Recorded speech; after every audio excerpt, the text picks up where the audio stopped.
আসসালামু আলাইকুম ওয়া রাহমাতুল্লাহ। আজকে একটা গল্প বলবো।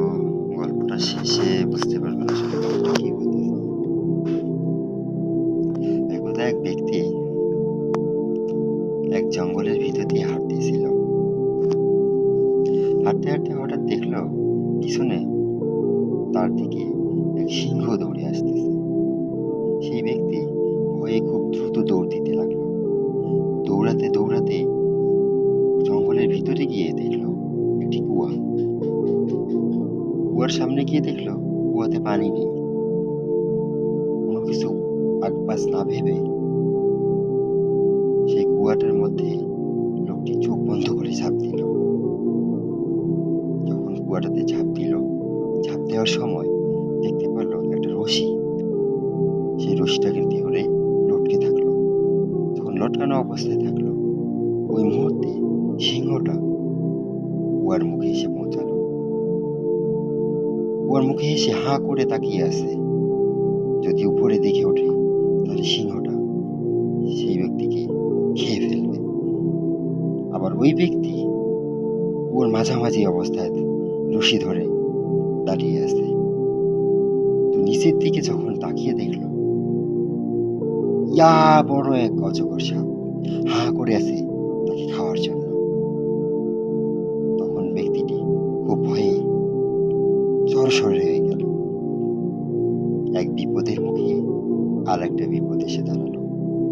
দেখলো যে রশিটি ধরে ওই ব্যক্তি কুয়ার মাঝখানে দাঁড়িয়েছিল, ওই রশিটি কাটার জন্য দুটি ইঁদুর চলে আসছে। একটা সাদা ইঁদুর আর একটি কালো ইঁদুর।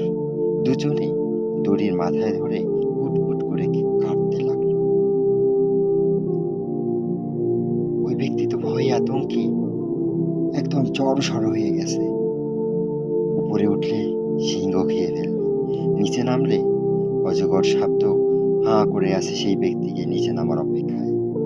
আর এদিকে ইঁদুর তো কুটকুট কুটকুট করে রশিটি কাটতেই থাকলো। ব্যক্তি তো অবস্থাই খারাপ। তারপর হঠাৎ তার চোখে পড়ল কুয়ায় যে গাছ লতানো থাকে না, সেই গাছ লতানোর মাঝে মৌমাছির চাক। সেই মৌমাছির চাকের মধু ভরপুর হয়ে আছে।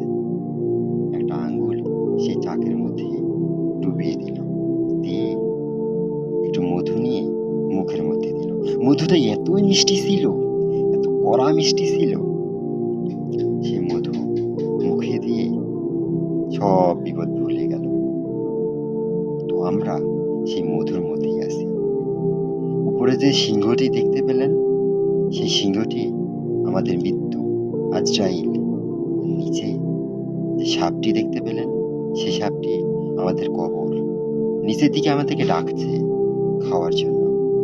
আর কুট কুট কুট কুট করে যে ইঁদুর দুটি আমাদের রশি কাটতেছিল, সেই ইঁদুর দুটি হচ্ছে, সাদা ইঁদুরটি হচ্ছে দিন, কালো ইঁদুরটি হচ্ছে রাত।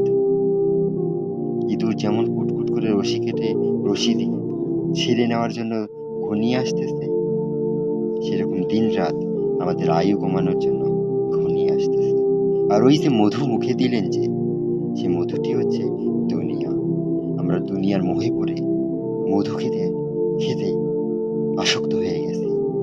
আমাদের সেই উপরে সিংহ যে আজরাইল আসতেছে তাকে ভাবতেছি না।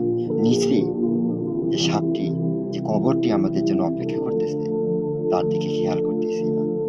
ইঁদুর দিন রাত আমাদের যে আয়ু কমিয়ে নিয়ে আসতেছে, তার দিকেও কোনো খেয়াল নেই, শুধু মধুর দিকে রয়ে আছি। তাই বলছি, মধুর দিকে থেকে এই বিপদগুলোকে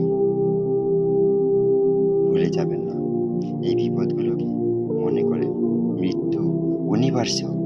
মৃত্যুকে ভেবে সর্বদা সৎ কাজে লিপ্ত